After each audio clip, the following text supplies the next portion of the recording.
Hello, ladies and gentlemen. It is once again that time of the week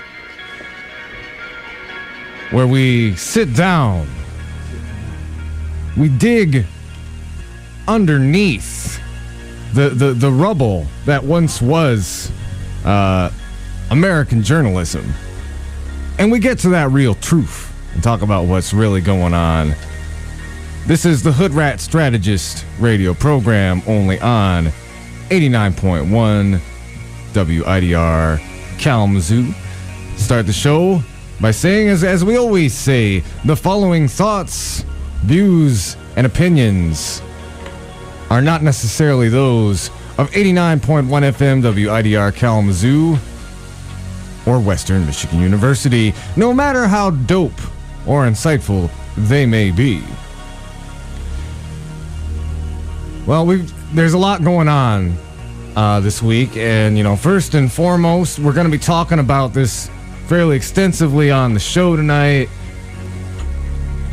Hurricane Harvey, what's going on down there in Texas? Oh, it's a tropical storm now. It's Tropical Storm Harvey. Tropical Storm Harvey. Yeah, it's managed to come down at least enough to, the point where it's just one of the biggest tropical storms in the history of the United States instead of one of the biggest hurricanes, It's a step down. I mean, it's good news. Even from the beginning, like the biggest problem with the storm was not necessarily like wind damage. It was just rain. I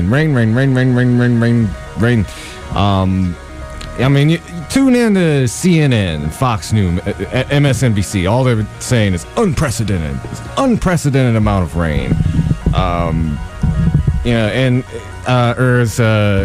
As our commander-in-chief would say, an epic amount of rain. A bigly amount of rain. A bigly amount. It rained bigly.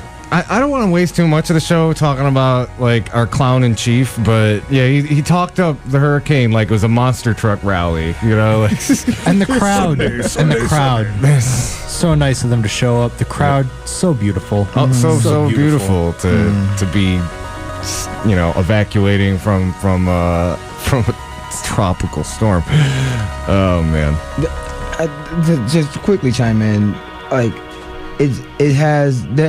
there has been some tragedies. A police officer passed away, drowned from trying to save some people. I think around 10 to 12 people have died, and the count is still going up. It personally affects me because my sister's down there. I love you, Aaliyah. Please stay safe. And I have a lot of friends that's down there that's been displaced. The thing that pisses me off about the story are a couple things. Reporters that are down there are inside the lifeboats, so they're taking up space when those boats could be saving people. There are stories. There are stories of, depending on which neighborhood you're in, depends on who will get rescued first. And there's been a lot of the disenfranchised minority neighborhoods that have not been rescued, has not been attempted to rescue first. Man, yeah, and it's those things, it's those type of things that's been coming out recently from different investigative journalists and different activists that are down there out on the scenes that truly piss me off. And also the hypocrites when it comes to the politics, like Ted Cruz and others who completely and utterly denounce climate change, yet they are fiending for federal money to help out the oil and the chemical companies that caused it. I kind of want to come in here real quick, just to kind of jump on that. So because you know me, I love jumping down the throat of the Republican Party and just shoving my foot in their gullet. I really just number one, this is great. This is great. Mostly because I don't know if you guys saw Chris Christie's remarks about like Ted Cruz and them like hounded for that FEMA money, that disaster relief money from the federal government. Like when he spoke about it, he spoke on it, and he was like, you guys are going to be hypocrites because eventually this is going to happen to you. You guys are going to be hypocrites.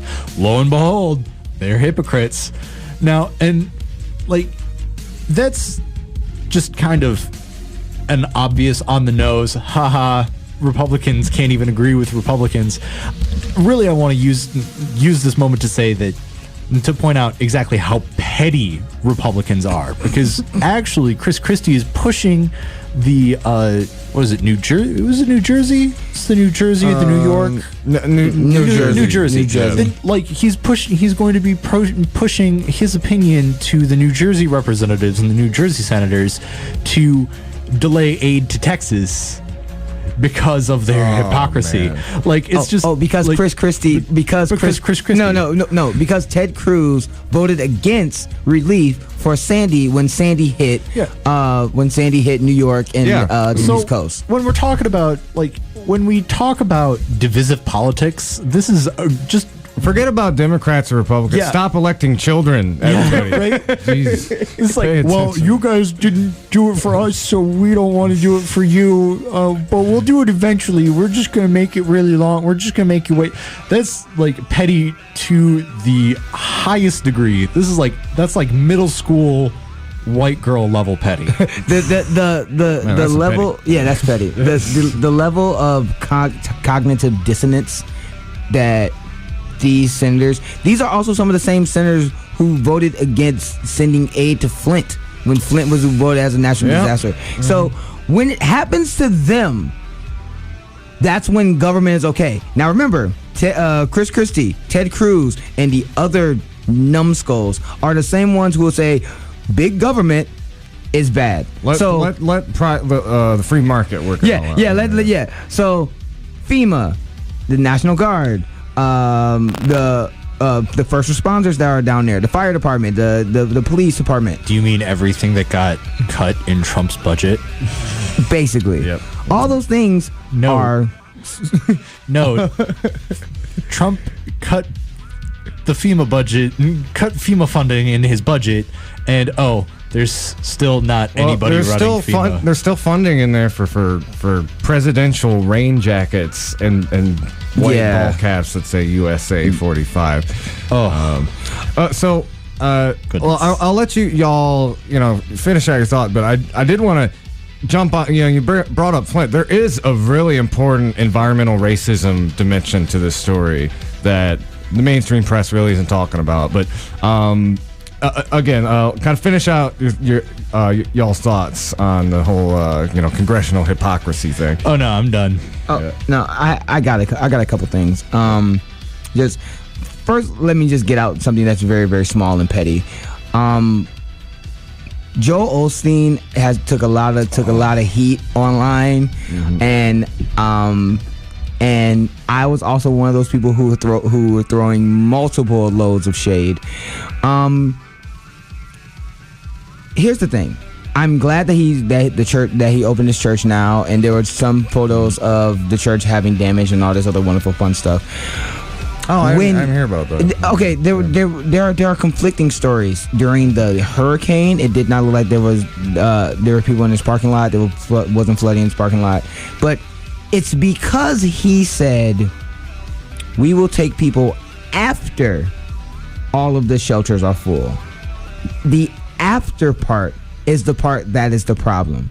That context, that a mega church that can hold over 600,000 people with a pastor who's worth around $10 million are shutting your doors to people who are in need in Texas. That imagery and that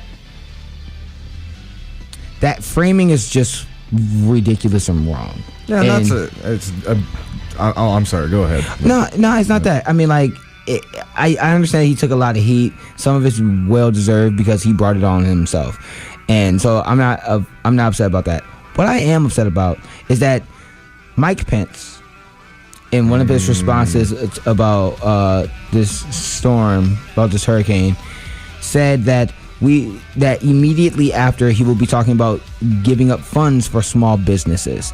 Now, when Republicans say small businesses, they mean their financial donors. And a majority of the oil refineries and a good number of the chemical companies that knew Exxon, like ExxonMobil. Yeah. ExxonMobil knew since 1978 that climate change is real, and it's because of what they were doing. They chose to, and I'm quoting Cenk Uygur from the Young Turks, they chose to privatize the gains and socialize the losses. How are they privatizing the gains? They chose to lie to the American people by buying ads, buying ads saying that fracking and what they were doing was not causing climate change, that it was unsettled science for decades, as they took the money for themselves, and they knew that this stuff was going to happen, and they knew that they were causing it. And because these storms are getting worse, now they want federal payouts. They want that socialism. That's what they want. They want to get those federal payouts, and that is wrong. That pisses me off more than anything else. So yeah, I think that really summarizes all the different angles of this topic that we really wanted to talk about on the show today.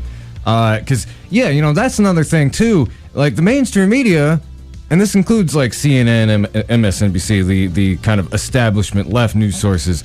They're not saying the words climate change. And let's be very clear. Like this hurricane, this tropical storm. Everybody says it's unprecedented, but it's basically just we've been seeing recurrent 100-year floods happening in the southern parts of the United States with annual regularity. This is becoming a regular phenomenon because of climate change. And let's also not forget that Exxon, what Lawrence just brought up, one of their largest refineries is down there in Houston, over in Galveston Bay. 45% of the oil refineries in the United States is in Texas and got hit by the storm. And about 35 to 40% of the chemical companies in our state is also in Texas that also got hit by the storm. These are the same companies that lobbied against regulation so that they wouldn't have to storm-proof their buildings, and now they are detrimentally hurting the people of Houston. The waters in Houston that have been poisoned have been poisoned by the chemical companies. They've been poisoned by the oil companies, and people have to swim through that sludge that they're going through to get to safety. And I am furious because some of my friends had to get displaced. They had to go to shelters. Some of my friends' houses, the water's up to their knees. I'm speaking from experience because in Kalamazoo, when we had our house flooded. So I can only imagine what it's like down there. Yeah. It enrages me because they chose to do what corporations do, and that's maximize profit. Maximize profit by cutting corners. I just kind of want to toss back to the whole unprecedented storms bit. We've had unprecedented storms, annually. Guys, Katrina was 12 years ago. You remember when that was an unprecedented storm? That was an unprecedented hurricane. Henry got bigger than Katrina. Sandy was bigger than Katrina. But it's the gays that cause the hurricanes. Oh, yeah, it's the gays, not climate change. Oh, did you hear what Ann Coulter said? Yes, I did. She's a low level troll who can only pander to the basest, most bigoted, most uninformed viewpoints out there. And really, she should just shut her mouth for the rest of forever. She's not worth paying attention to. Just one other thing. Yeah. There is a bright side to the story. The levees in Houston did not break, and they had to relieve some pressure on the levees so that the storm did not break them. And please remember, I think Houston sits either 15 feet. Like downtown Houston sits either 15 feet below sea level or 15 feet above. It's one of the two. I think it's 15 feet below. And right now it looks like a swamp. As my sister says, it looks like a giant lake. Bayou. Yeah. Bayou is the word. If the levees would have broken, then this disaster, this tragedy would be Nolans times 2. Yeah. Yeah. Man. Absolutely. Well, I mean, that's good. Knock on wood, and my thoughts, prayers, and solidarity with you. Your people, your sister down there, and all your folks. Man, it's also not over yet. I mean, Texas is still getting dumped on. There's that rain. Yeah, they have 50 inches. They're supposed to get 50 inches by the end of the week, and they're supposed to get another either 20 inches more. To anybody who might hear this in the next week or so down there, good luck to you guys. You're not through the worst of it yet, and we're all with you, man. Yeah, that is the one thing. We're all with you. I'll talk a little bit later in the show about if you want to do something to help. There's some resources out there. Be careful about donating to the Red Cross. That's actually that's been a news story that's been circulating around. Yeah, Kevin Hart actually has set up a donation link that gives directly to some local aid organizations on the ground in Houston, something like that. Yeah, also the Democratic Socialists are also spearheading. They're also spearheading a lot of rescue efforts down there. There are a lot of really good activists. They have a network that they have. I forgot what the app is called that they send out of people who still need rescuing, of different shelters that people can go to. Which ones are full, which ones are not. A lot of information's on social media. If you stick around it and you get plugged in, you will probably find where you need to go. Mm-hmm. There is a lot of, and if you can, yes, any little bit help. You don't have to give $25,000 like Kevin Hart. If you want to give any money to any of these certain organizations, please do so, because these people will need it.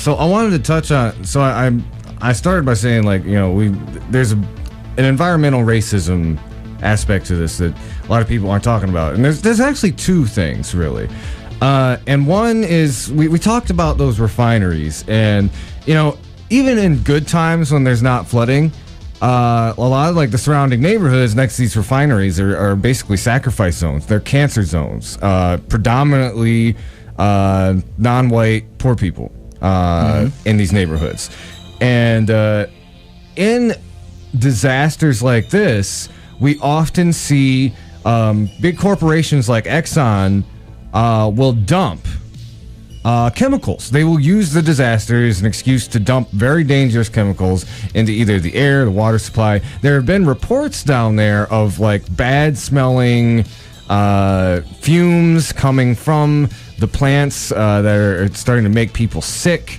And again, in these poor neighborhoods that surround the refineries.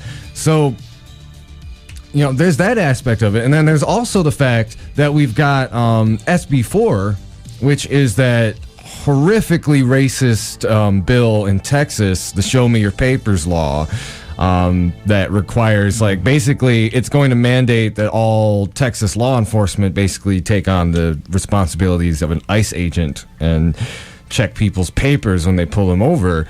And there's been a lot of discussion about how the undocumented population down there in Houston is too afraid to evacuate. And for the part of the mayor and the police chief have been working really hard to send out the message we are not going to arrest you. You need to get to safety. But the people down there are scared.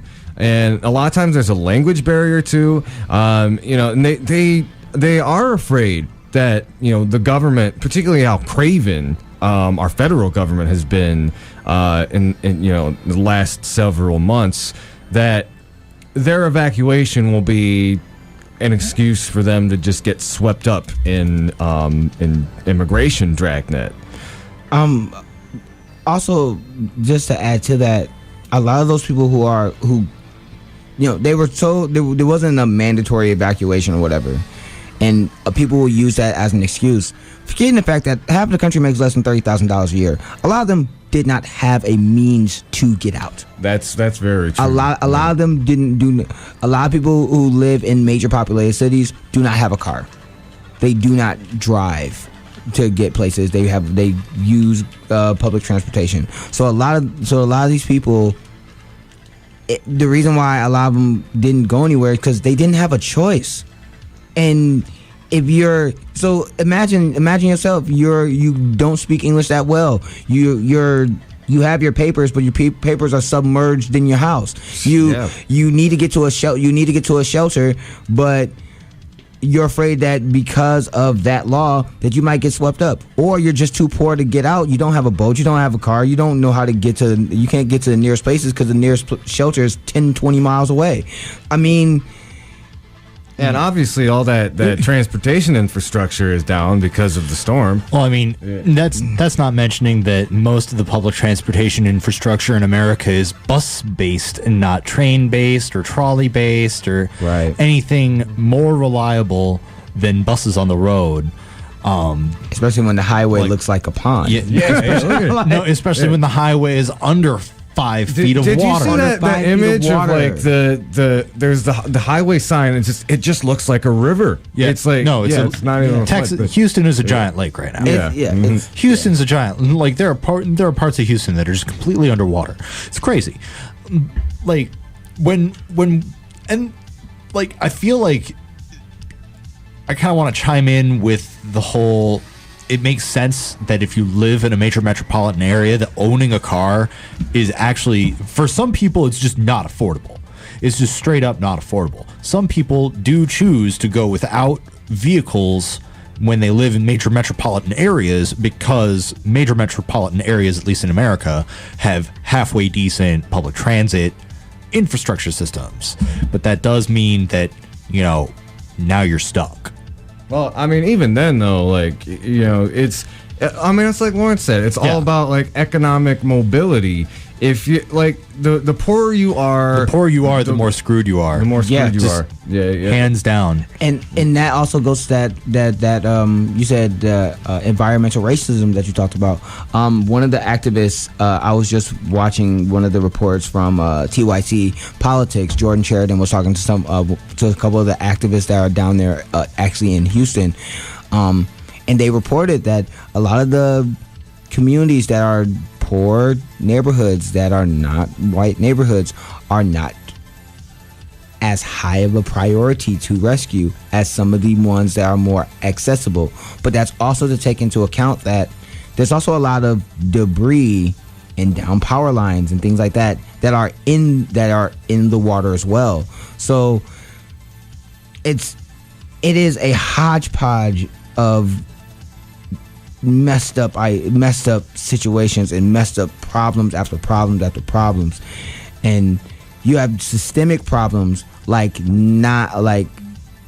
chemical companies and oil companies who knew that climate change was real and chose to maximize their profits and not help out the actual human beings that would be affected because they thought they weren't going to be affected because these storms come once every 100 years. You had Katrina, Ike, Sandy, in this one within a 10-year span, with 10 to 12 year span, it's been a decade. So between Sandy and Harvey. Between Sandy and Harvey, what's that? 4 years? Yeah. Mm-hmm. So the next superstorm is going to come in 2, 1.5 every season. Every season, probably. It's going to. It's only going continue to get worse. Escalate. Yeah. This is kind of where this is my biggest problem, especially with capitalist-driven society. I'm going to get sort of communist here real quick. That's all right, comrade. It's all right, comrade. I'm regular human American man. Yes, right. I'm regular American man with regular American opinion. The whole fact, the incentive to put profit over what is detrimental like profits over everything have caused so many problems in so many places, so many times. It's one of the reasons why our climate change, our global warming is becoming rampant. It's out of control, crazy, because we had fossil fuel companies with the knowledge that, burning carbon and pumping carbon into the air is going to increase the effect of the greenhouse gases, which in turn will gradually increase the temperature of the earth, and who knows what that's like, because ecosystems aren't. It's because we know that ecosystems aren't totally freaking fragile, and not like all you have to do to realize is that ecosystems are inherently extremely fragile. You take out one piece, you take out one part of a fully functional ecosystem, and that ecosystem begins to collapse. And we saw it with wetland, like in America, we saw it with wetlands. Like we started developing on wetlands, and erosion became a huge problem. Water quality became a huge problem because the natural cycle of the wetland was interfered with, and that in turn was a huge detriment to the overall ecosystem of the area.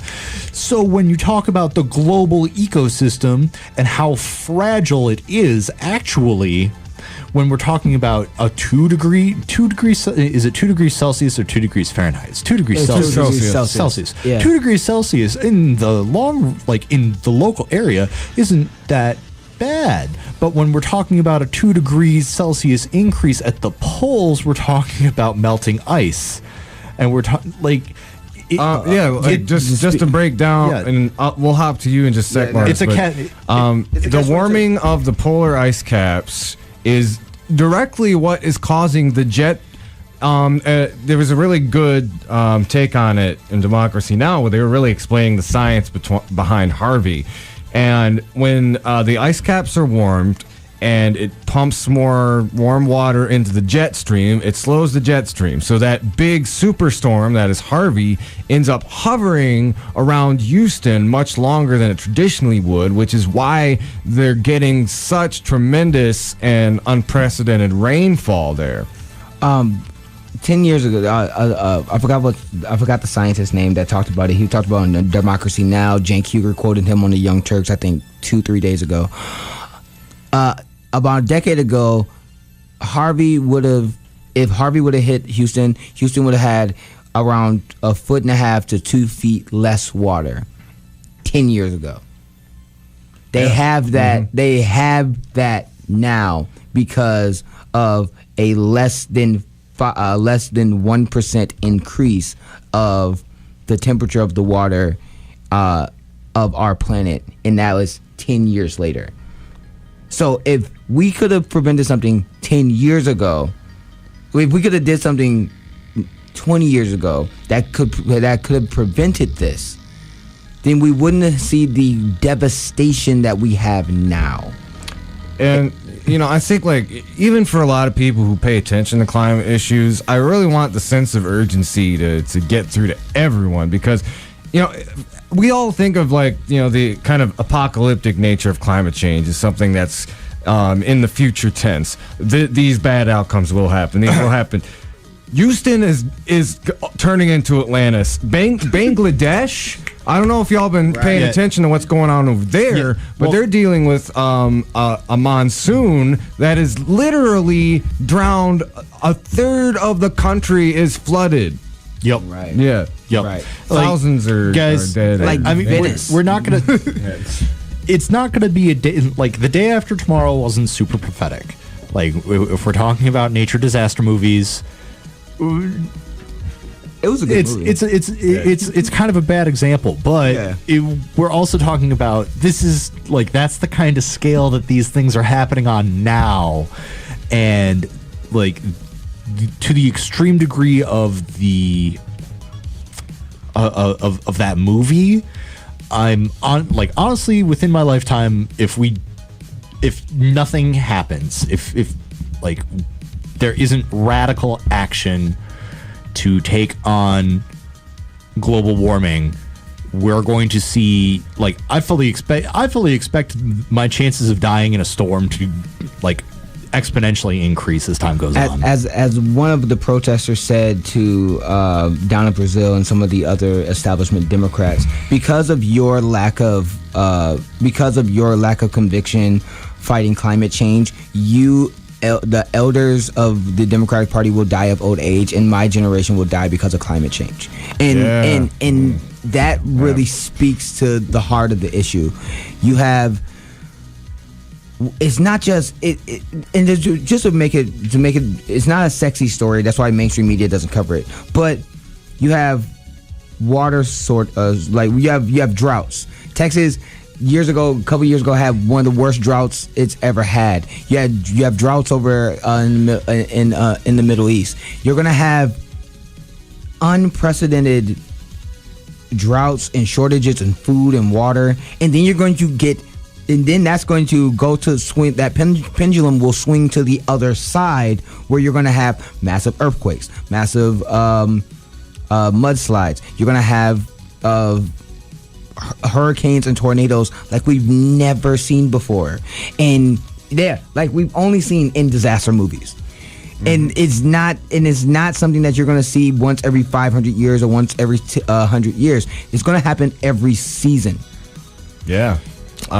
Okay, y'all, let's take a little bit of a break and come back. We'll come back to this story. You're listening to the Hoodrat Strategist radio program, only on 89.1 WIDR Kalamazoo, your only source for political revolution.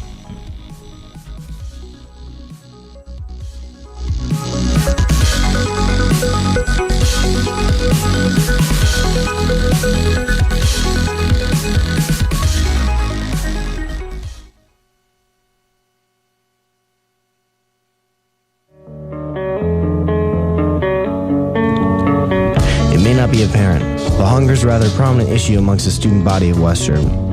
The Invisible Need Project is a multifaceted initiative that's aimed to help struggling students.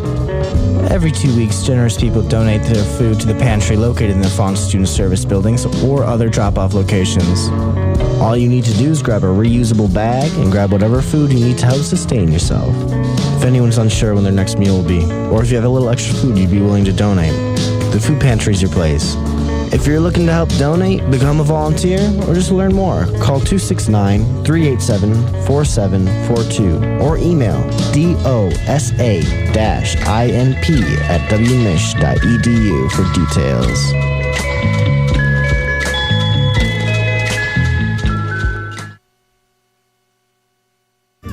Are you trying to get your local Kalamazoo business name out to the WMU and Greater Kalamazoo communities? Why not do so while supporting Radio Evolution through underwriting and donations? For more information, please visit widrfm.org.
right, ladies and gentlemen, we are back. This is the Hoodrat Strategist radio program, only on 89.1 WIDR Kalamazoo. So there's something that Lawrence wanted to hop on, but before that, while he's finding some of those bits, let me talk a little bit about something that kind of popped in my head when the whole Hurricane Harvey started. I'm a big fan of Naomi Klein. She's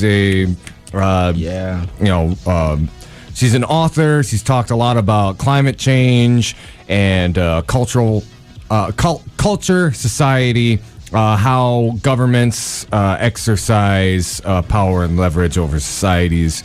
And she brought up, about 10 years ago, she wrote this book called The Shock Doctrine, which is how a lot of right-wing governments will use disasters as a way to push hyper-capitalist agendas.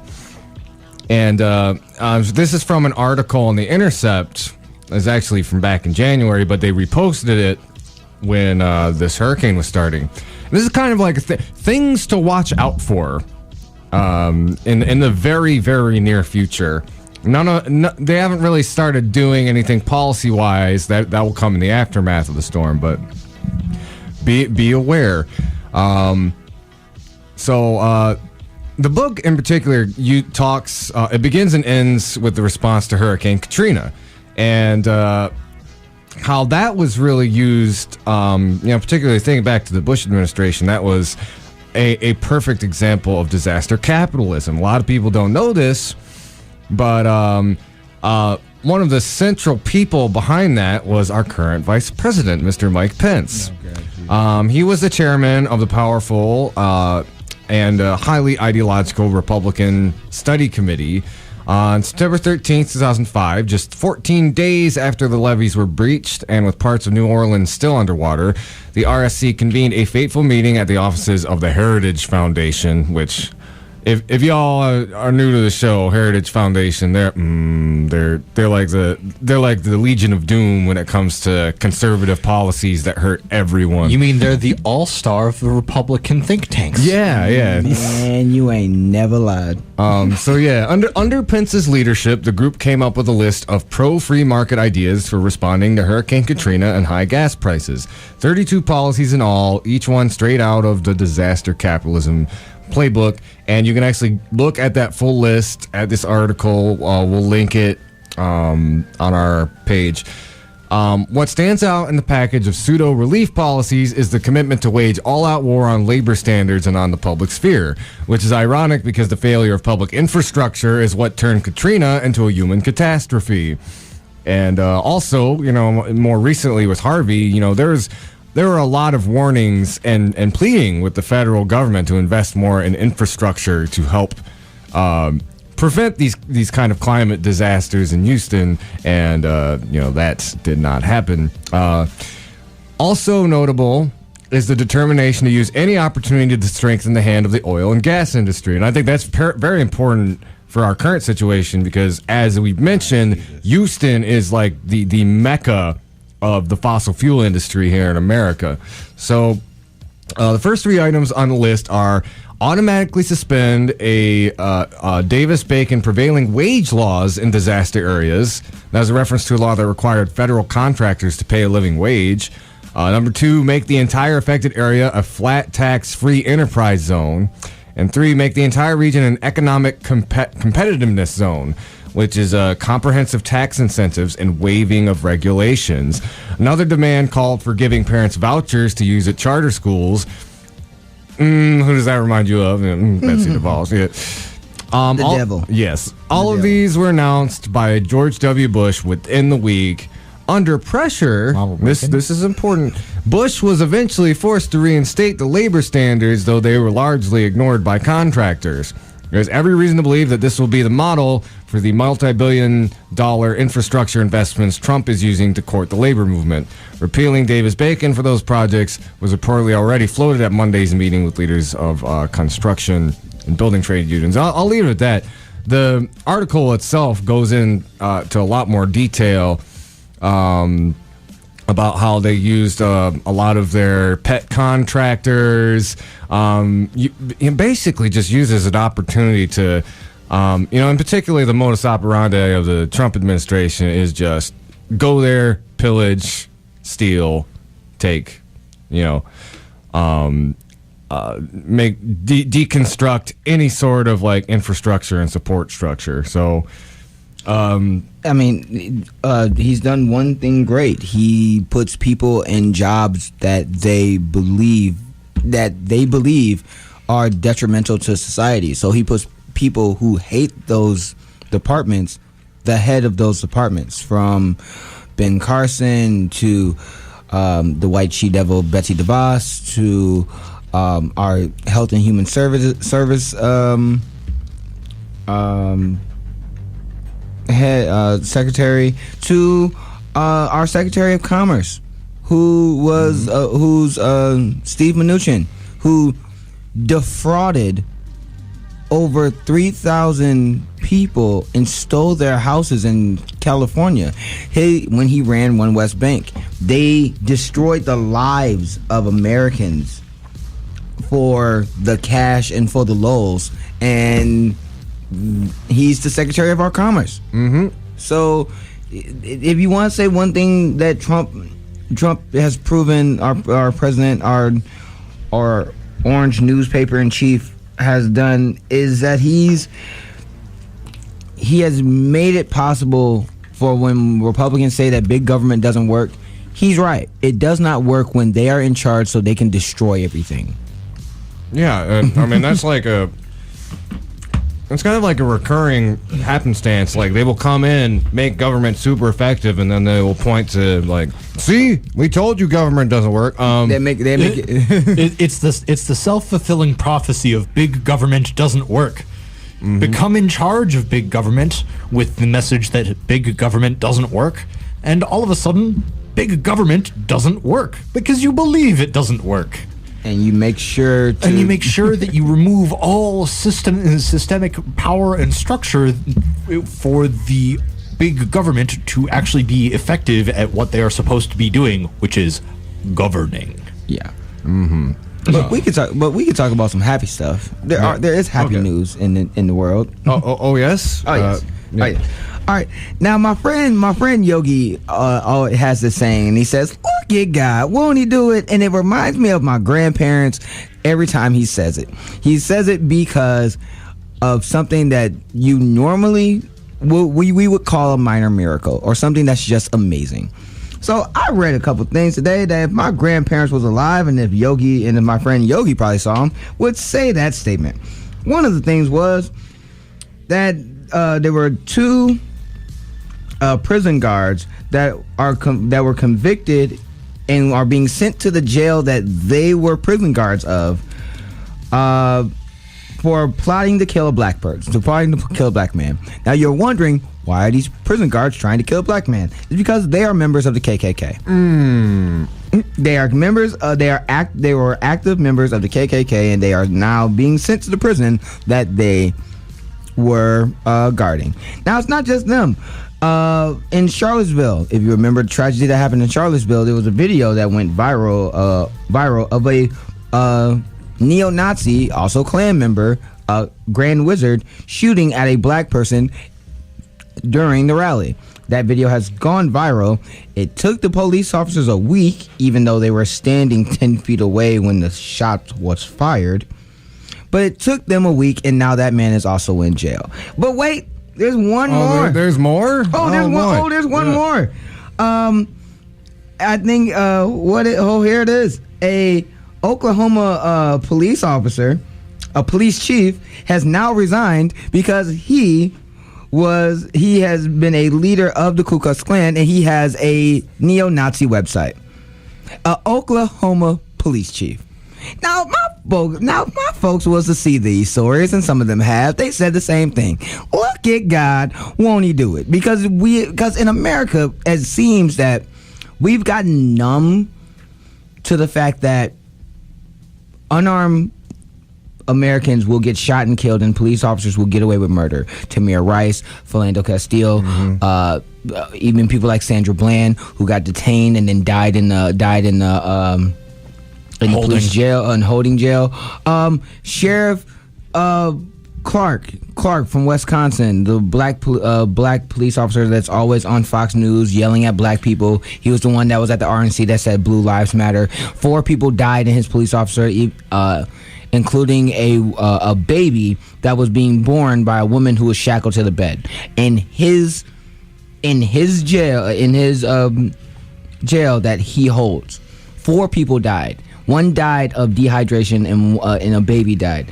So, and that dude, Sheriff Clark, needs to go to jail. He should have been in jail. He has not gone to jail. But these 3 stories that I came across made me say, look at God, won't he do it? Because there's still justice in America for those that do harm to others and that absolutely deserve what they're getting. Yeah, and let's not forget, it hits locally too. Like there was that gentleman who he was in the back of a police car, had a seizure. He desperately needed medical attention, and they just left him back there, and he died. Oh, you talking about Freddie Gray? No, I'm here in Kalamazoo. Oh yeah. Yeah. I mean, I'm for those stories for the double whammy of white supremacist and cop. like we've said before. Do you mean to tell me that some of those who work forces are the same that burn crosses? Right. Like, what? No. What? No. Wait. The other thing to add to that is that we've been African Americans and other minorities have been telling people that the Ku Klux Klan and other members of white supremacists are in our law enforcement. There are judges. There also are prosecutors. They hold power. This is the reason why they wore hoods in the first place, because they did not want to be identified in civil society. They did not want to be known as for who they truly are. The one thing that I could say that Trump has done, he's emboldened these people to not take off their hoods. Now,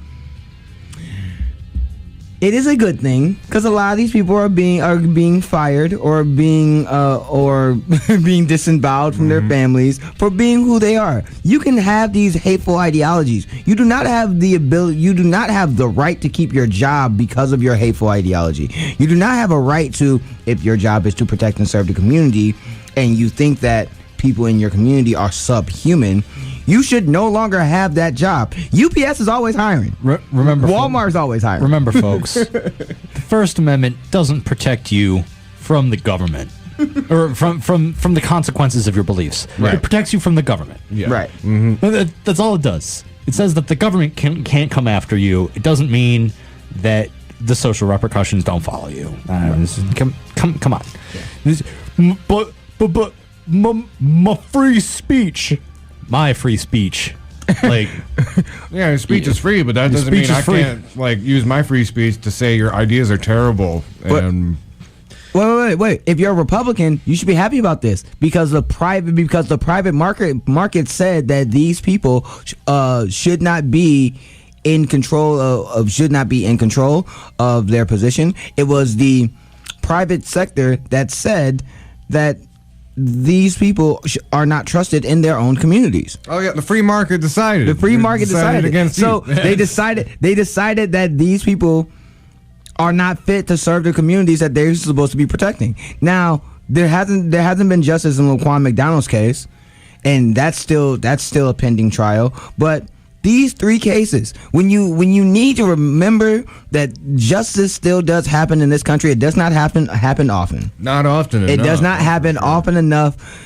But when you need a pick-me-up, just remember that the crying Nazis in jail, that these other stories of a police officer who was a police chief.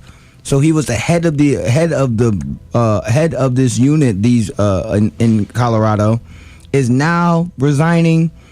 You have a police officer that fired 16 shots into a residential area because some teenager stole a car and he lied. He lied and said that the car was going to hit him, but the dash cam footage of his own cruiser proved otherwise.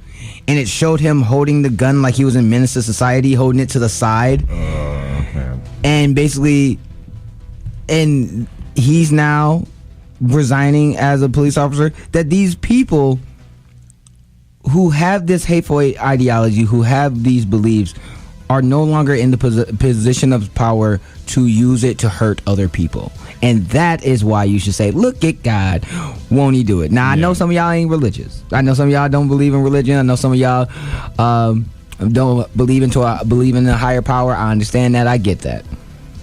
But I'm just saying, for me, these are things that made me say that. Hey, I hear you. I mean, I was a non-believer until last year, and then I was like, oh, man. Okay. Right. People are waking up. Praise the Lord. Right.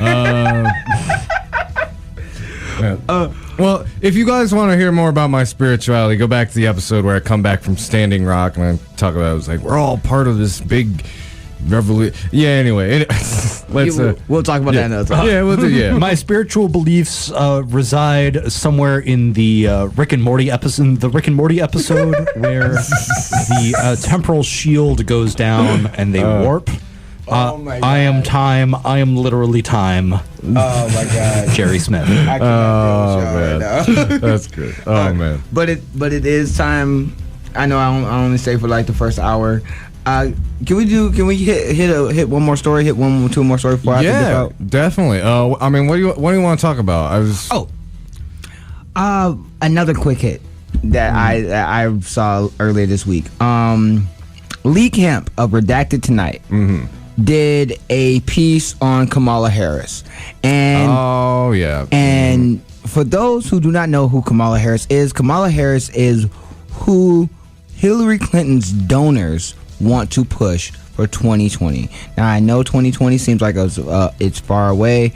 We need to even worry about 2018, but this is what the mega donors of the Democratic Party have anointed to want to put in the forefront of the race when By they the say way, we just need new remember ideas. our chat about Stephen Mnuchin. That's going to come back in a second. Oh my God. So there have been multiple articles about Kamala Harris and actually looking at her record. The Humans Report, Sam, I don't know how to say his last name. So if you hear this, brother, I love you. I just don't know how to say your last name because it's crazy. The Humans Report did a report on her. The Jimmy Dore Show's done a report on her. Secular Talk with Kyle Lozinski has done a report on her. But the one person who has that has looked at her receipt, as we say in the hood, has run her receipt, is Lee Camp from Redacted Tonight. So we talked about Steve Mnuchin and One West Bank and how they were foreclosing on grandmothers and veterans that were actively fighting overseas. They would foreclose on their houses. They did over 1,000. I think it was like 3,000 different cases of them defrauding Americans. The Attorney General at that time was Kamala Harris. Kamala Harris and her department told Kamala Harris that they should go after Steve Mnuchin and One West Bank. Her department told her that. What did Kamala Harris do? Nothing. She did so much of nothing that Steve Mnuchin and One West Bank actually donated to her when she ran for Senate. You don't say. Oh, it only gets better.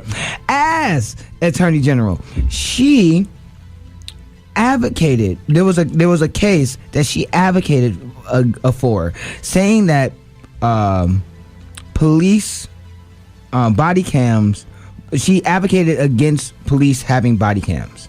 She's not for police having body cams. She's not for. She said that it's not a one size fit all solution. She said that it actually harms what the police should be doing. She's for less transparency of what the cops are doing when they interact with civilians. She's for private prisons and the labor of private prisons. She delayed in California the release of prisoners because of overpopulation. She was on the side of the prisons to keep them in because of their free labor. So much so that there was an inmate that served 13 years that the innocence report in California proved that he was innocent. She actively said, she has said, and it's on record, that he should stay in jail because his paperwork was wrong.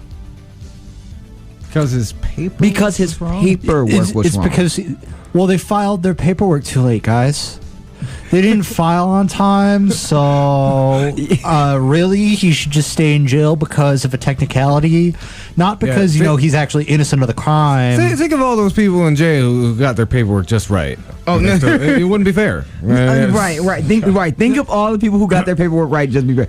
And also, Corrections Corporations of America and other groups like Geo Group have donated to Kamala Harris. Kamala Harris actively was. Go ahead. Oh, so what you're telling me is that Kamala Harris, while she talks a good game about our industrialized prison system, really she's in their pocket. Kind of like how Hillary Clinton talked a big game about climate change and getting away from fossil fuels, meanwhile, being in Big Oil's pocket and being one of the biggest lobbyists for fracking. That's what I'm hearing over here. Okay. I already know from the Hillbots and others that I'm going to be called a sexist and racist for this. Let me just get this out the way first.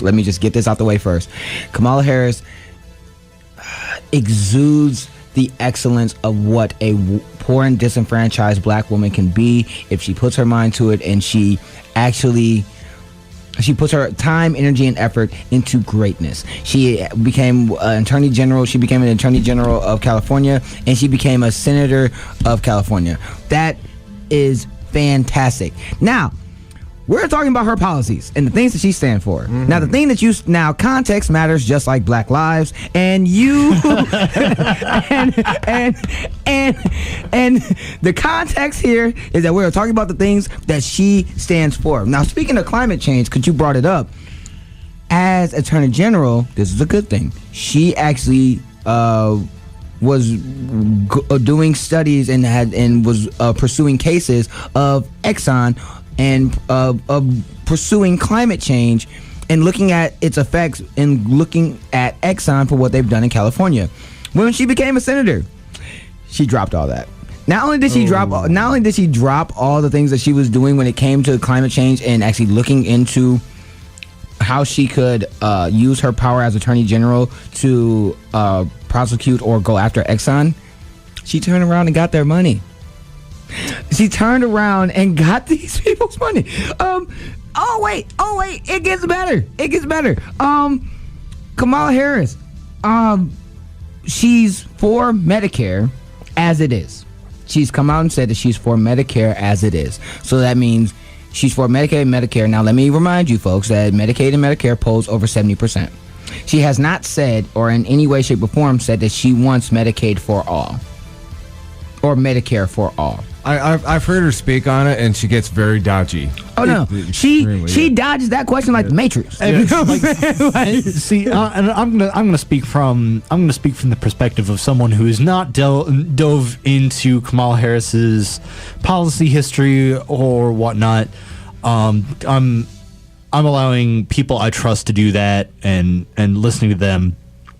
And really, what I'm hearing here is that Kamala Harris is the same corporate Democrat package wrapped in a it's the same core. It's the same capitalist establishment corporate Democrat we all know and hate. But this time, the wrapping is a brown woman. With less scandals. I think that was part of it. A gorgeous black woman with less scandals. Yes, she is Hillary Clinton light. She's Hillary Clinton light. Yeah, no, so I'm not wrong. It's the same corporate establishment Democrat package with a fancy new black rapper. Wait. It's not just that, because you'll get things like Joy Reid or Joan Walsh. They'll say things like, if you're not supporting Kamala Harris, you must be sexist or racist or something like that. It must be because she's black or something. Wait, let me finish. They will also say she will beat Trump. She'll beat Trump in the head-to-head. Now, a month ago, there was polling that came out. It had Joe Biden, Bernie Sanders, Elizabeth Warren, Cory Booker, Kamala Harris, and the guy from Facebook. Kamala Harris, Mark Zuckerberg, yeah. Kamala Harris beats Donald Trump in that head-to-head matchup by 1 point. 1 point? That's in the and for those who do not understand polling, that's within the margin of error. You also want to know who was also within the margin of error when they ran against Donald Trump? Hillary Clinton. Yeah. All this has happened before. All this will happen again. I just kind of want to pop in. Kamala Harris. Okay, so in current head-to-head pollings, she beats Donald Trump out by 1 point, which is within the margin of error, which is basically a tie. She ties Donald Trump. Cory Booker beats him by like 5 points. But four. But the point is here that since Kamala Harris is apparently the person that corporate establishment Democrats are really pushing.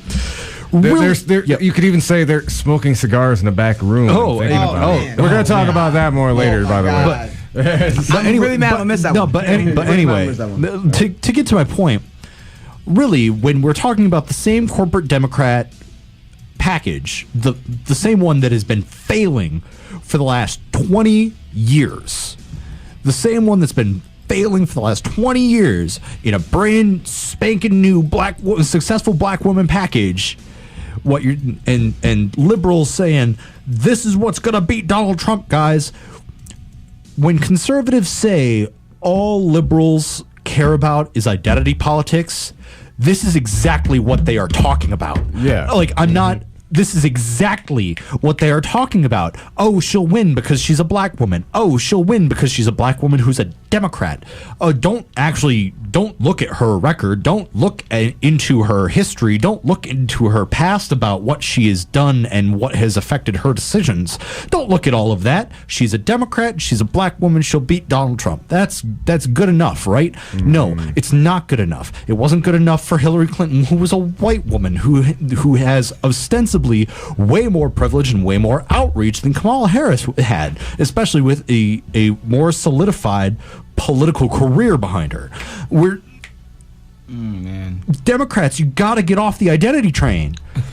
Yes, you know what? As a bleeding heart liberal and someone who cares about raising up my brothers and sisters of different ethnicities, I cringe whenever I have to admit to myself that the best, most qualified candidate for the party's nomination happens to be an old white dude.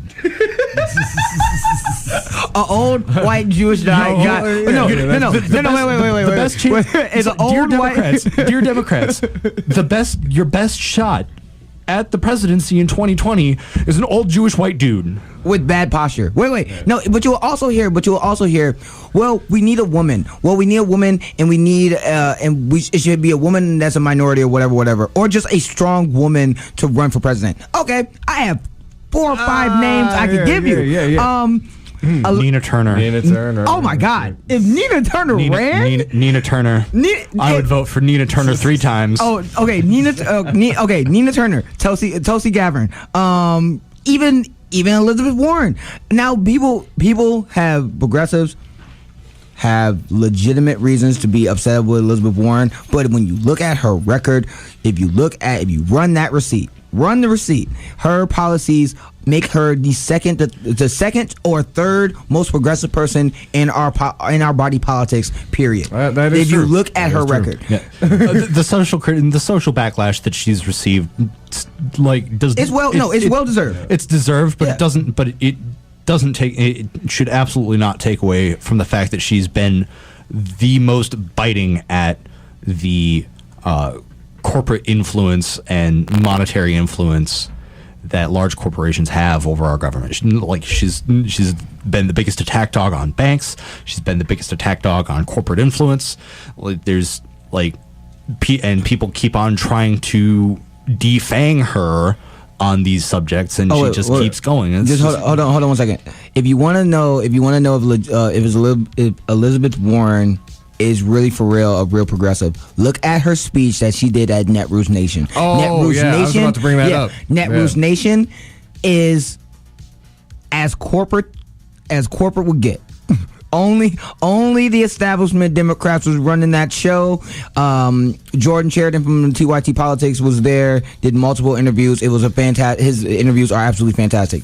But when she said we're not going back to neoliberalism in her speech, when she said that we're not going back to corporatism, fighting for universal health, saying that we're going to fight for universal health care and not doing it or being too cowardly to do it, the backlash that she got from the establishment Democrats says it all. Mm-hmm. They wanted her head because of the fact that she's not falling in line the way that she wants. Okay, you say that you want a minority, but it doesn't have to be a woman. Okay, Keith Ellison, he's also a progressive. Now, has he also faltered at times? Yes, but if you look at his resume, again, look at that brother's resume. The boy is progressive. He's like the fourth or fifth most progressive person in our body politics. You got Ro Khanna. He's another Justice Democrat who I would vote for in a heartbeat. You have multiple choices on the progressive side.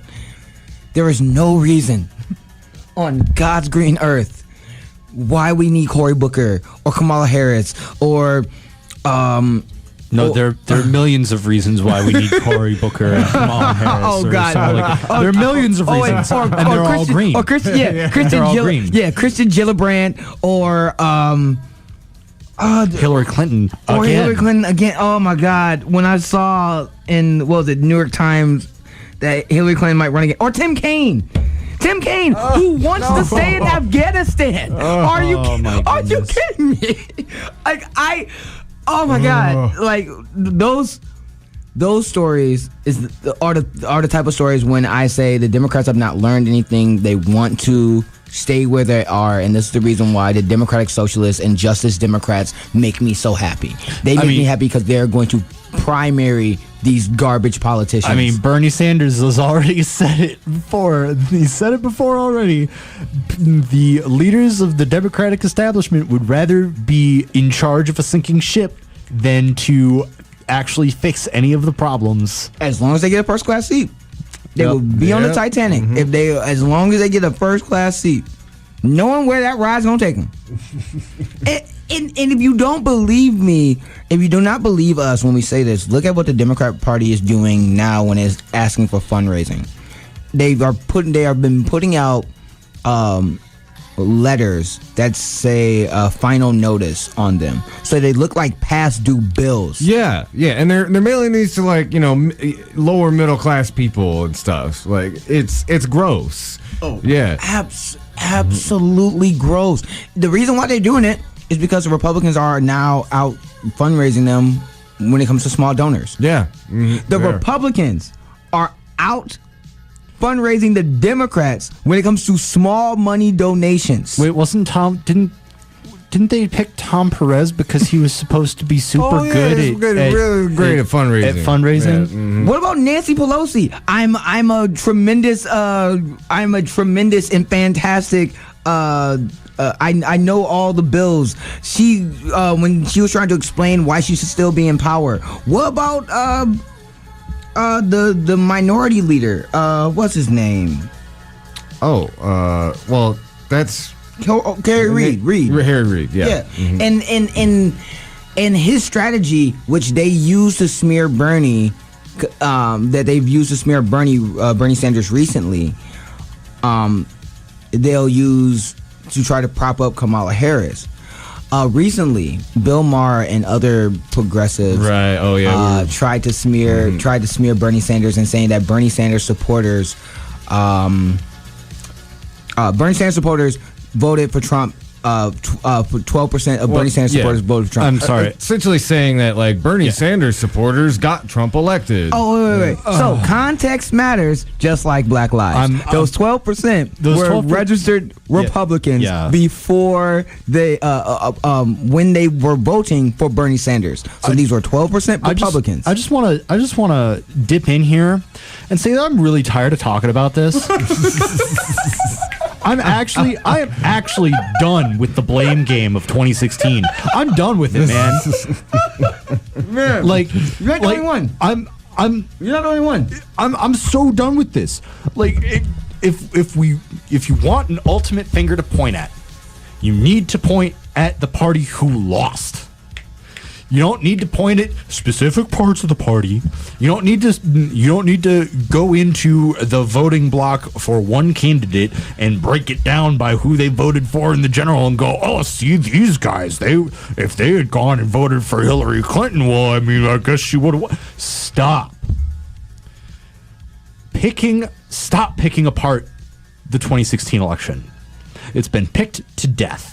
Right. It is bones. There's nothing there. Nothing new can be learned from this. I would disagree, just metaphorically speaking, because there's still some meat there, but like the mainstream press won't touch it. Like, oh, look at that big hunk of voter suppression over here. It's just rotting in the sun. It's like the thighs. Yeah. It's the thighs. I mean, the mainstream media is not they're not a thigh person. Yeah. No, they are a breast person. But the parts that have been gone over and over and over and over again, those bones are dry. There's nothing on them. Nothing new can be learned from it. No new context can be drawn from pointing fingers about who voted for whom and why. Like, especially the only way that I would be convinced that any of that would be worth mentioning ever again at all is if actual mainstream investigative journalism went into and investigated cross-check and investigated the voter suppression that happens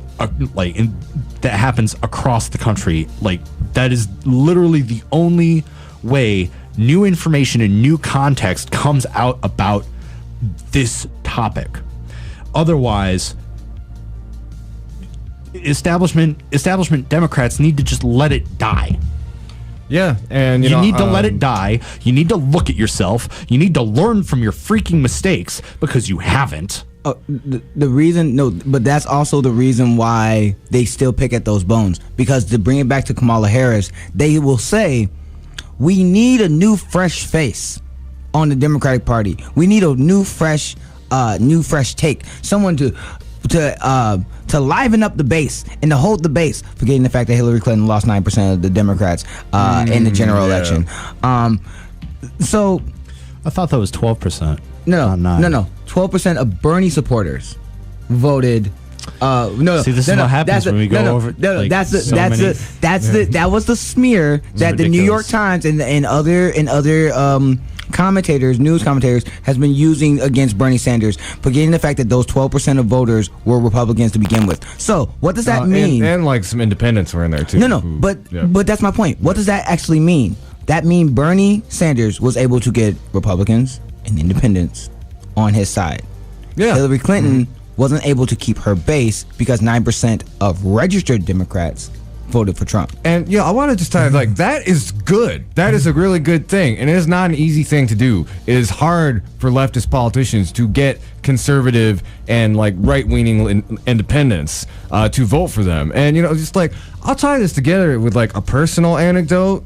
Just and again, like, the data and statistics backs this up. But my dad, he voted for Trump in November, and he has voted Republican his entire life. He voted for Bernie Sanders in the primary because he's like, this guy's honest. He actually looks like he cares about me. And also, and this is going to tie into what we talk about later on the show with the DNC fraud lawsuit.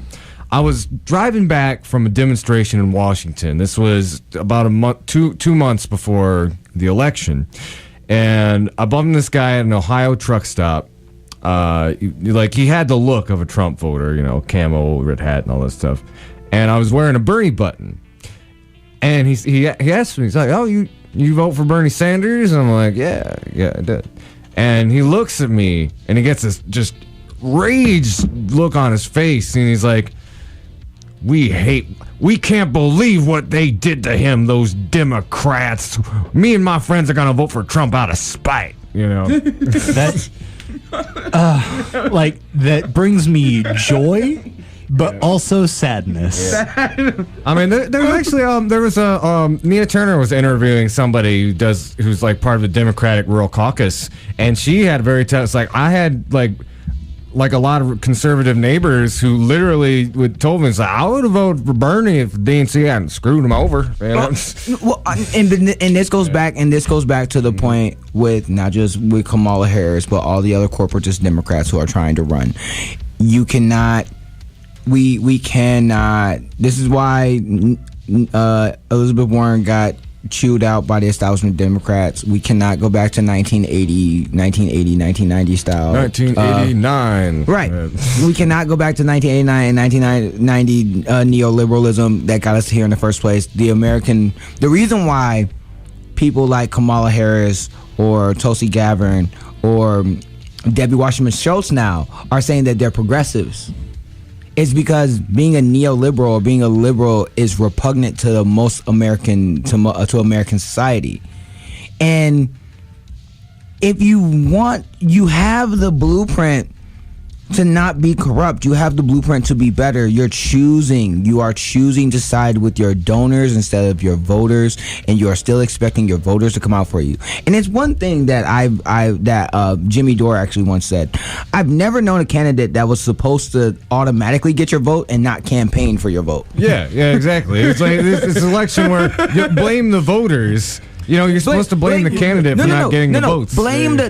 So we're not going to blame you for not voting Hillary Clinton. I blame you for voting for Hillary Clinton. It's like buying a Samsung phone that blows up in your hand, and you're going to blame the person who saw the phone blow up in somebody's hand, and you're going to blame the consumer for not buying it. The consumer is just supposed to buy the phone that's going to blow up in their hand. Didn't that phone, take advantage of Haiti and, stage a Honduran coup? Yeah, but, compare it to that other phone. No, don't get me wrong. That other phone is a disaster. It's a mess. It's a mess. Bigly. Okay? That other phone was absolutely horrendous. Do not get me wrong. But it's the person who's selling the product that makes that product that you blame for this. The mainstream media was to blame for this, and the Democratic Party was to blame for this. And if they are choosing to have more corporatists like Kamala Harris try to run for the party, then we will lose again. Now, someone who's on the bubble. There are people who are on the bubble. Al Franken. He's on the bubble. Mm-hmm. He has done good things, but he's also done some bad things. But Al Franken has an X factor because he's also a comedian, and you cannot tell me that those debates, and he also knows how to debate very well. Yes, he does. So you cannot tell me those debates wouldn't be entertaining to watch. Oh my God! I would love to watch Al Franken debate on a presidential stage. Honestly, oh my God! I would pay to see that. Honestly, let's. You're not good enough. You're not smart enough. And gosh darn it, Donald, people just don't like you. Too true. Too true. Okay. True. Hey, I gotta go. I love y'all. Thank you for letting me come over. We're going here, Andy, man. All right, thanks, Lawrence. Always appreciate coming on, dropping those truth bombs here on the show. Oh yeah, the whole thing with the DNC fraud thing. Oh my God. Oh my God. Okay, just in a nutshell before you go, just in a nutshell, what do you think about the DNC fraud lawsuit? Okay. 140 characters or less. 140 characters. Okay, so a tweet size. It sets a bad precedent for next time. And they wonder why the funding that they're getting is so low now. That's how I feel. Yeah. It sets a bad precedent for the next election and in the next primary, and they also wonder why they have a lack of funds now. But that's also the reason why I like the Justice Democrats, because the Justice Democrats. Your tweet's over. You repeated your tweet 3 times. Your tweet's over. Okay. All right, I'm gone. Peace. All right, see you later. All right, I think we're overdue for a break. So why don't we do that real quick, and we come back, we'll hop in and talk about that. All right, this is the Hoodrat Strategist radio program, only on 89.1 WIDR Kalamazoo, your only source for political revolution.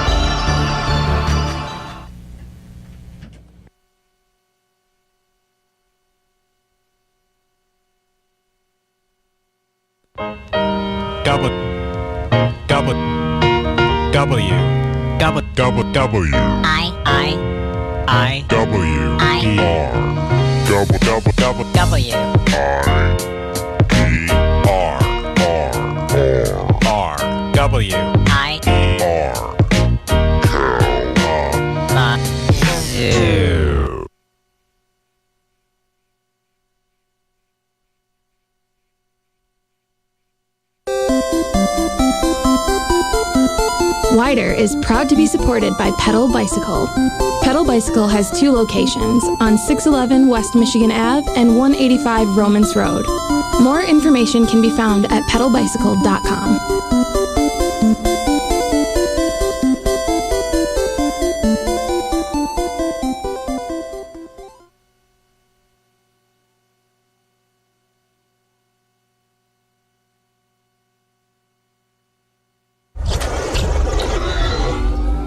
WIDR would like to remind you to please drive safely. Drunk driving not only puts your life in danger, but the lives of others as well. If you find yourself stranded somewhere, consider calling Drive Safe Kalamazoo, phoning a friend, or having an Uber pick you up. Thank you for listening.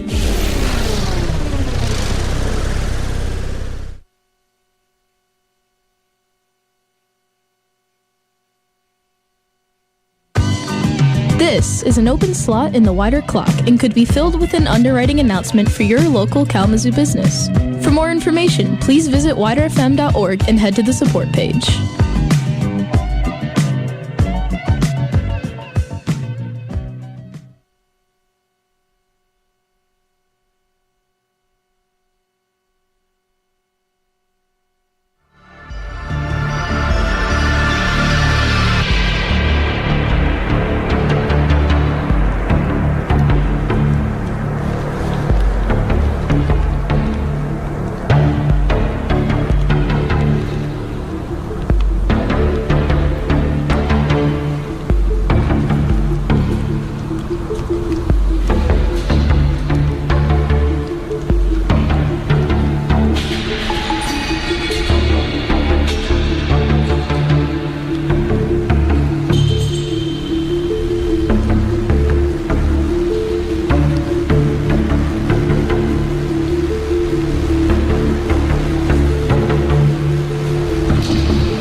Hello, ladies and gentlemen. If you're just tuning in, this is the Hoodrat Strategist radio program, only on 89.1 WIDR Kalamazoo. So, we talked pretty extensively about the hurricane, a little bit about some democratic politics and strategy. Oh boy! And this ties into it pretty well. Let's go into it. So I had when I woke up on Saturday morning, it was very beautiful. It was very nice. It was gorgeous on Saturday, man. I loved it. And I got out of work early. It was gorgeous. But I found out so I wake up, I find out 4 things. Trump's transgender ban just went through. ICE. Well, he sent it off to the military. Yeah, he sent it off to Oh yeah, actually since then there has been. Yeah, since then there's been a development on that. Yeah. The Pentagon is freezing that currently for review. Yeah, Mad Dog Mattis was actually this is kind of dumb, so we're gonna look at it first. Leave it to a man called Mad Dog to be the cool head in the Trump cabinet. Oh man. So, okay, there's those 2 things. There's what was going on with Hurricane Harvey and the potential of ICE picking up undocumented folks. And then the 4th thing was that the DNC fraud lawsuit got dismissed. Rip. Now, to give a little background on the story, if you're not familiar, it was David Beck and his wife, Elizabeth Lee Beck. Or Jared Beck, I'm sorry. Not David Beck. Jared and Elizabeth Lee Beck. Back in June of last year, filed this lawsuit against the DNC based on all of the basically proven malfeasance that was put forth in the WikiLeaks revelations about how behind the scenes the DNC was working behind closed doors to elevate Hillary as a candidate and to hinder Bernie Sanders' campaign. This came in the form of many things, like limiting the number of debates, discussions about how to sabotage his campaign. Tom Perez, the current DNC chair, I believe he is the one who said we need to play it up that Bernie is only liked by white people. Which, by the way, if you actually look at the numbers now, and this kind of ties back to, we're talking about the Bernie voters voting for Trump. The group that Bernie is actually least popular with, and this is currently, and keep in mind Bernie is the most popular politician in America, group he is least popular with is white men.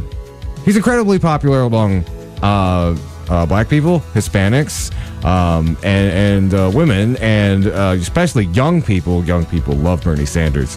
So, this was political triangulation. Make no mistake about it. It was especially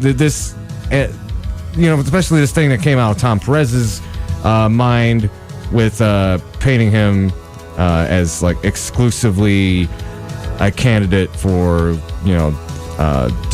disenfranchised white people. Well, not even disenfranchised. The whole Bernie bro narrative is overprivileged white boys in their basement yelling at people who liked Hillary Clinton. Just shoot me. Honestly, you probably could have taken a picture of me back in 2006 and used it as the image for the poster boy Bernie bro, since I was that guy. Yeah. Mm-hmm. I fit that description, and I'm sitting here going, but that's not why I think Hillary Clinton is bad. No, and let's be clear.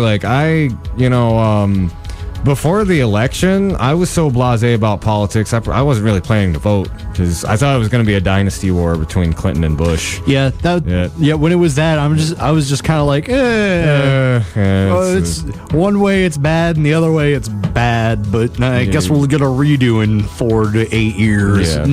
And everything went sideways. Okay, and I'm going to go off the rails if we keep on this train of thought. But anyway, back to it. So.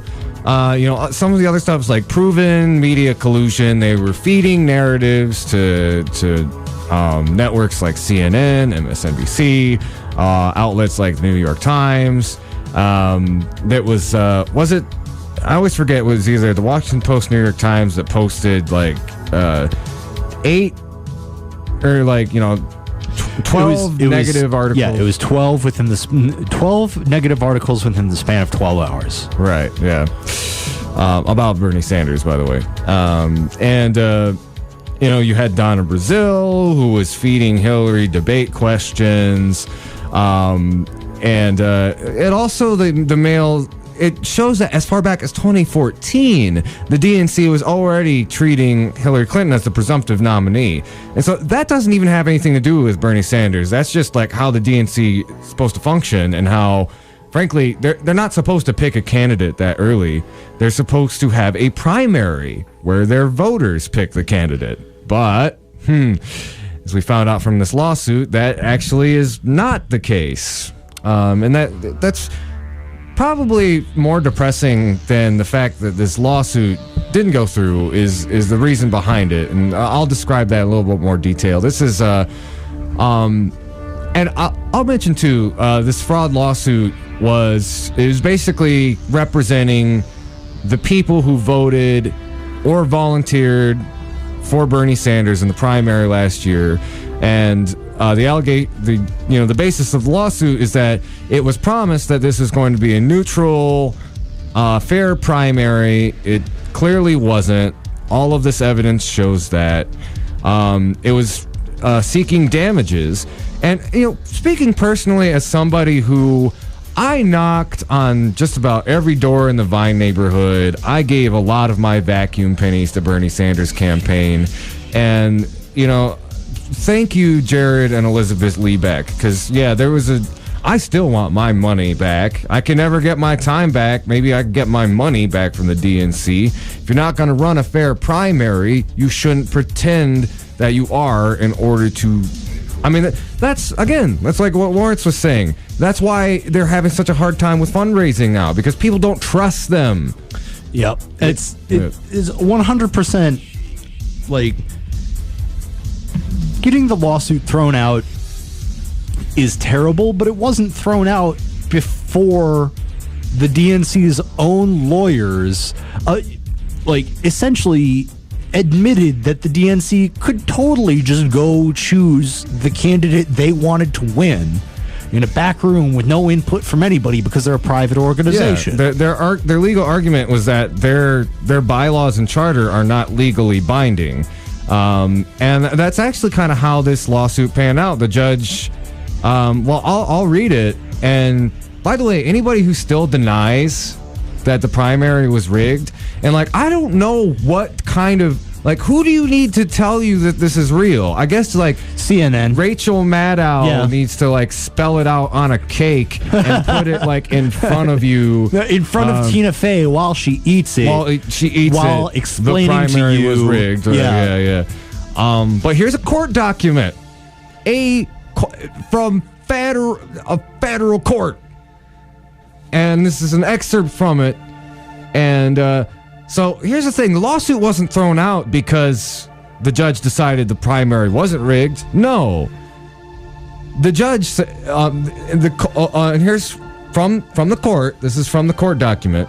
The court thus assumes that the DNC and Wasserman Schultz preferred Hillary Clinton as the Democratic candidate for president over Bernie Sanders or any other Democratic candidate. It assumes that they stockpiled information useful to the Clinton campaign. It assumes that they devoted their resources to assist Clinton in securing the party's nomination and opposing other Democratic candidates. And it assumes that they engaged in these surreptitious acts while publicly proclaiming that they were completely neutral, fair, and impartial. And if you'll remember back to the primary, Deborah Wasserman Schultz, and to be fair, a lot of mainstream journalists, including people like Rachel Maddow, did point out, well, it's you worked on Hillary's campaign in 2008, how do we know you're impartial? And she went on CNN and said, I am a neutral and impartial arbiter. I am not here to tip the scales. She literally said this on network television, So, that's probably my biggest legal complaint is it is a lie. It's, what's the word for when you lie in a business claim, like used car salesman type stuff. Fraud? Fraud. Yeah, well, fraud. Yeah, it's... yeah, exactly. I don't know. There's a thesaurus amount of different terms for the word lie. But I'm going to be honest. Like, when the primary started up and Debbie Weiserman Schultz was still the head of the DNC, that didn't affect me that didn't affect my opinion of it too much until I actually, came across the information that she was Hillary Clinton's campaign manager in 2008. And immediately it smelled weird to me. Immediately. It's like, okay, you're in charge of the party's whole process, and the person you worked to elect the last time is running again. It was never proven that there would be no conflict of interest. It was never shown that the DNC took steps to mitigate conflicts of interest. It was completely this is how we are and this is how we're going to do it, and you're just going to have to trust us to do it right. Obviously, you didn't do it right. Yeah. And it comes through, not only does it come through the message of, well, we're going to pick this person, or we're obviously banking on Hillary Clinton because we know she doesn't do well at debates, so we're only going to schedule 4. And goodness, there were a couple others. The low amount of debates was one. When the DNC came out and told mainstream media to please stop reporting superdelegates, like superdelegate votes, along with the pledged delegates. Mm-hmm. They came to the DNC's credit, they did come out and they asked the mainstream media networks to stop using those numbers in the delegate counts during the primary run. That didn't keep CNN, MSNBC, Fox News, didn't keep any of them from still doing it. And past that first, hey guys, can you not do that? The DNC didn't do anything about it. No, they didn't. So there was a constant message of Hillary is always ahead. Hillary is always ahead. Hillary is always ahead. And it established that communicative baseline of there's no way you're going to beat me because I'm just so far ahead already.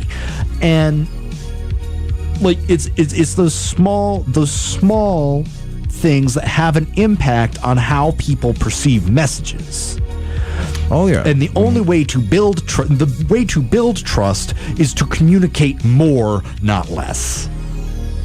No, yeah, exactly. And to this day, the Democratic Party and the media establishment treats what happened in the primary as this elephant in the room. And frankly, Sam Ronan said it best when he was running for DNC chair. And I really credit him for making that run just so he could get on that stage and say this. It's like, the primary was rigged. We need to come out and say that. We need to tell the American public that we will do better. But that is not what they've done. They've gone in the opposite direction of it.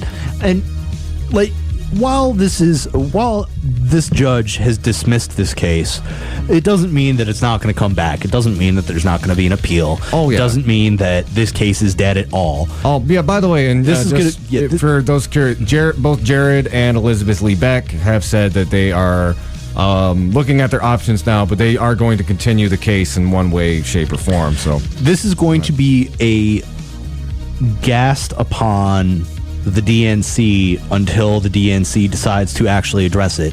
And recent history shows that the DNC doesn't want to address its mistakes, and it doesn't want to address its faults, and it doesn't want to self-reflect and get better. It just wants the people to quietly accept their leadership, which is another, honestly, and this is another criticism of the liberal elite that I hear from conservatives a lot is like, well, rich white people just want to make them, like, rich elites just want to be able to tell you what to do.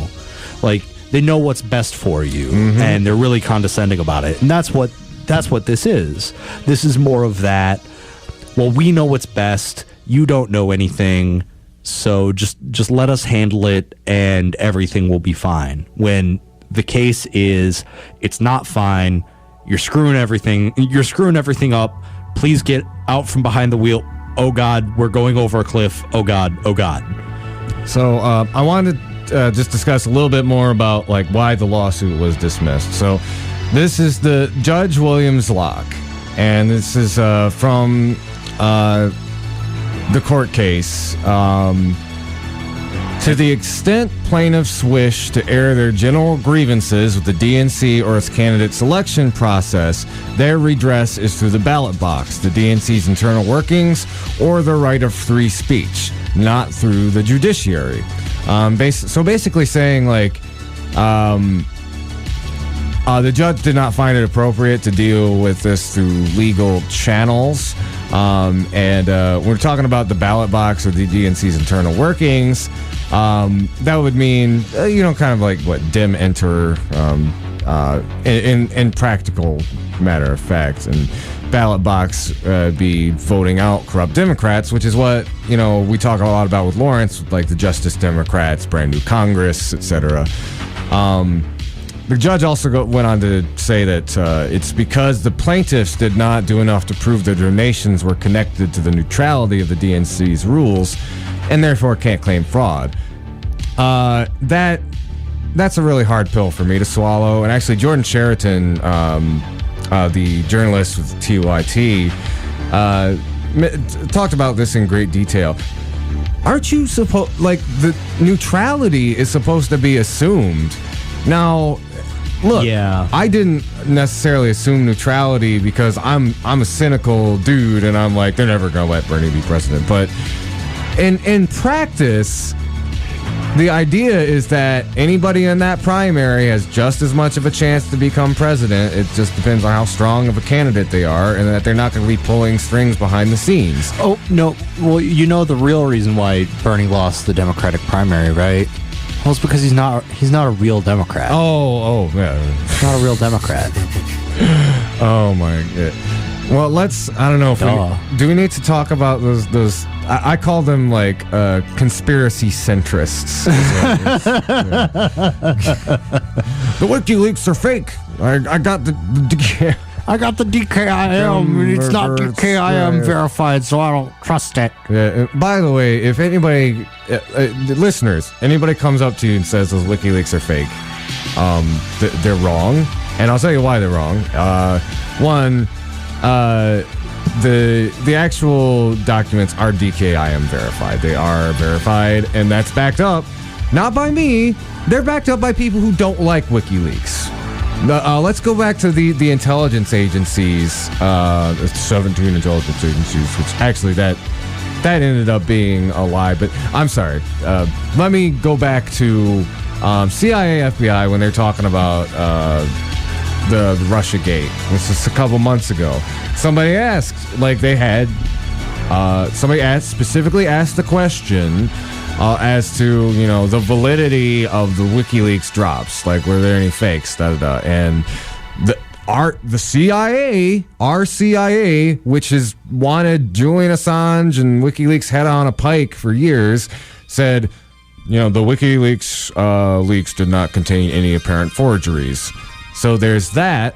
And also, a lot of the news articles that have been put out there to discredit WikiLeaks are mostly these kind of like cult of personality things around Julian Assange, which I'm not really going to get it into on the show. Like, there's been reports that Julian Assange is kind of a butthead, that he might have ties to Russia.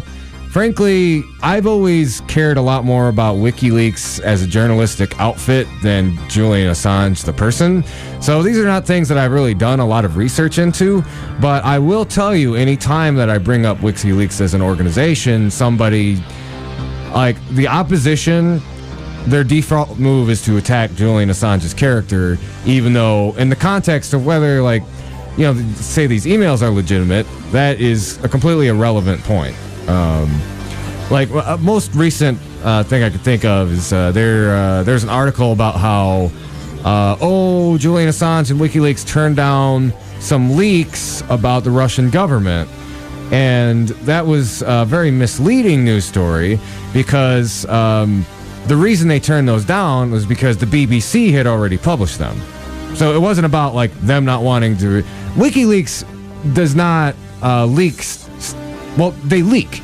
They don't put out information that's already out there. That's just the very nature of their organization, is we're putting out something that no one else has. I mean, that's how just about every news organization works or should work. So, yeah, if you find yourself in that argument, rest assured, you're not crazy. The other person just has a lot of sour grapes, and they're probably just really mad that they think that we all made Donald Trump president because we wanted universal health care and our climate to not go off the rails and whatnot.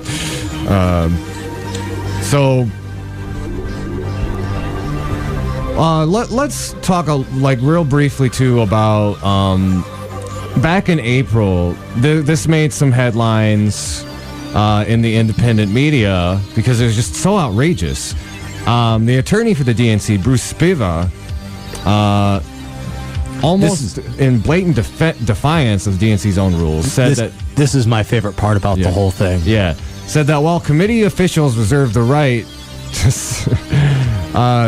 they reserve the right to basically rig a primary or screw over anyone they deem necessary. But he wants to know that they didn't. The direct quote is, and this is from the DNC's own lawyer, and I don't understand how he didn't get fired. I guess it just proves just how oblivious the DNC, or smug. He didn't get fired because they got the case thrown out. Yeah. This is how smug the DNC is. It's like, we can cheat. It can be on record that we cheated, and we're not going to get in trouble for it, and we're not going to change.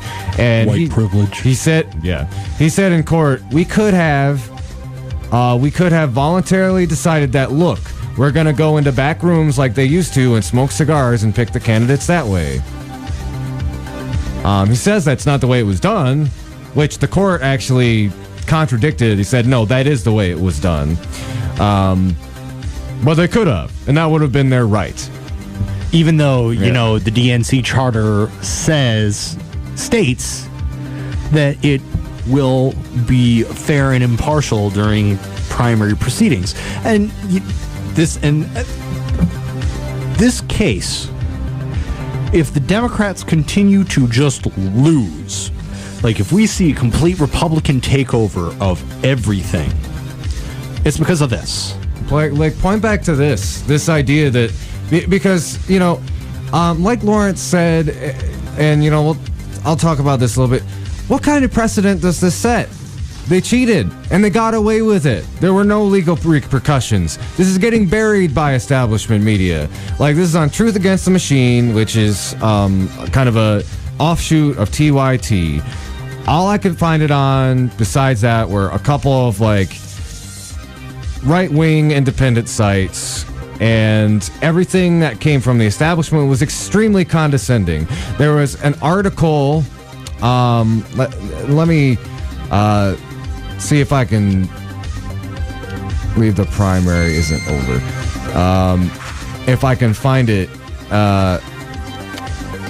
but it was essentially, I think it might have been the New York Times that said, like, you know, for some Bernie supporters, the primary never ended, and basically just like dismissed. Washington Post, which isn't really a surprise yet. In one corner of the internet, the 2016 Democratic primary never ended.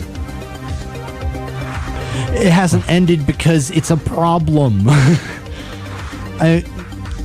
Condescending articles like that are the same kind of, like, that's the same kind of condescending tone that people end up breaking relationships, changing their lives over, because the people they're talking to straight up aren't taking them seriously.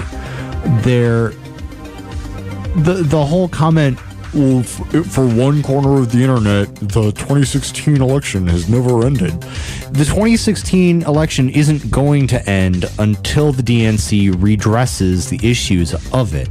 When the DNC addresses the fact that hundreds of thousands of people got eliminated from voter rolls, even though they said it was a scheduled cleaning up of the voter rolls to like make sure that people who are dead or off the roll can't vote anymore, stuff like that. I mean, in New York, that number, like, that was the excuse they gave, but it was still something like 200,000 people were eliminated from rolls, and the predominant number of them were in districts that were slated to go to Bernie.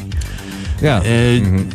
Or, you know, the numerous stories of people in California having their voter registration changed, with like their party affiliation changed without their consent or knowledge, or given the wrong ballot, without their knowledge. Like, instead of getting a Democratic ballot, they got a provisional ballot, and because it's a provisional ballot, it doesn't actually count.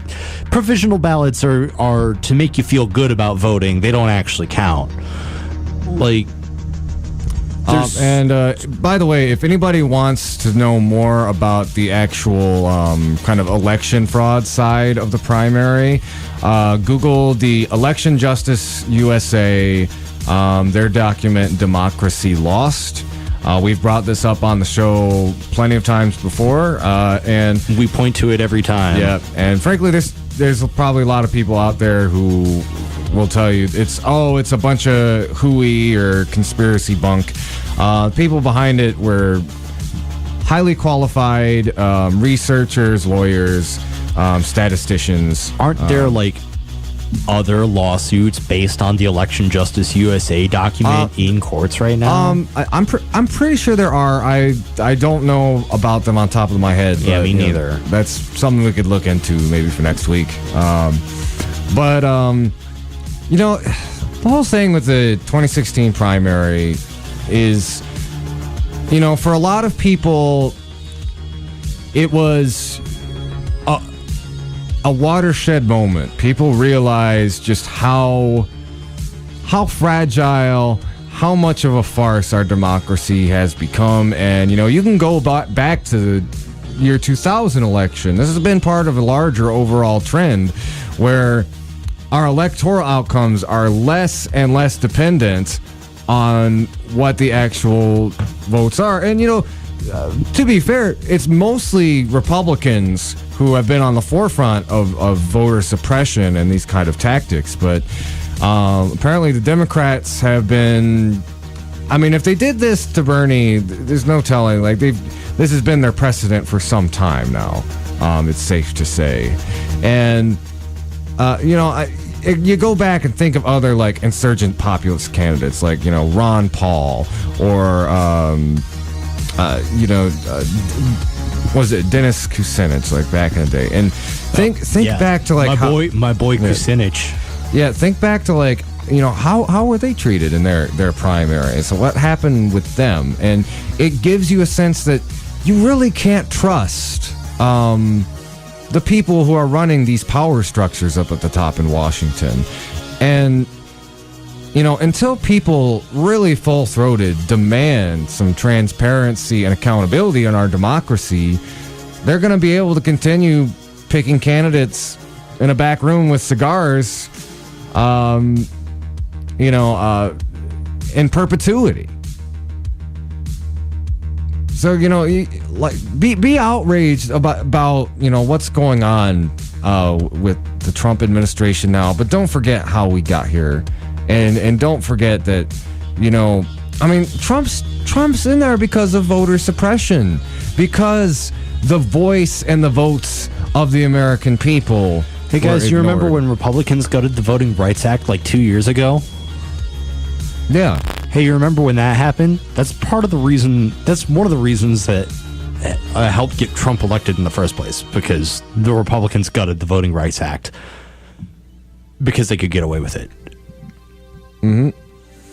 Right. And like there's been a lot of pushback since then. But frankly, if there's no pushback on this, it's only going to keep happening. And we're going to keep getting cookie cutter politicians who are center left and are running on a strategy that is 27 years old. And doesn't work. It loses. I mean, well, it worked for Clinton pretty well, and this is kind of a side note, but like back in the 90s, they were still reeling from the Reagan years, so appealing to middle class Reaganites who maybe weren't quite as racist. That was a good strategy then, but the whole the political compass of the entire country has shifted so much since then. That there's things are changed. There's no going back. And the people who were too cynical to get engaged before, now they're getting engaged. So we only got about a minute left on the show. Was there any other thoughts about the fraud lawsuit you wanted to throw out there, Luke? Only that just because, even if the lawsuit ends up not going anywhere, or really the arguments used to get in defense of the DNC during the lawsuit don't actually defend the DNC, they are a mark against it. That's right. All right, so I wanted to close by talking a little bit about if you're out there and you're concerned about what's going on with Hurricane Harvey. If you want more details, Democracy Now! Ran a really good story about kind of the ineptitude of the Red Cross. But there's a lot of other places you can put your money to if you're a Facebook user. The Center for Disaster Philanthropy is taking donations for Harvey, and that's probably the easiest thing for most people to do. It's right on Facebook. Like, I'm looking at it right now, and it's right at the top. Also, there's specific local resources you can donate to. The Houston Food Bank, the Galveston County Food Bank, Corpus Christi Food Bank, they all accept online donations. The Coastal Bend Disaster Recovery Group is another group in the area. If you want to do something more to a specific population, the Texas Diaper Bank is helping with children's supplies, baby stuff. Homeless population, there's the Houston-based Coalition for the Homeless. Portlight, that's an organization in Houston that focuses on people with disabilities. There's a charity crowdfunding site called Global Giving, and they're aiming a lot of their stuff right now at disaster relief in the Houston area. There's, if you're an animal rights person, Austin Pets Alive and the SPCA of Texas are also helping out. So those are just a few. You can Google it up and find anything else that we didn't mention there. And I mean, if you have the time and a boat, that's what they need more than anything else. I don't have a boat, and I would just take up space. But if you have like some EMT training and you get some vacation time or something, there you go. All right. Okay, I guess we'll close out the show. I want to thank y'all for listening. This has been the Hoodrat Strategist radio program, only on 89.1 WIDR Kalamazoo, your only source for political revolution.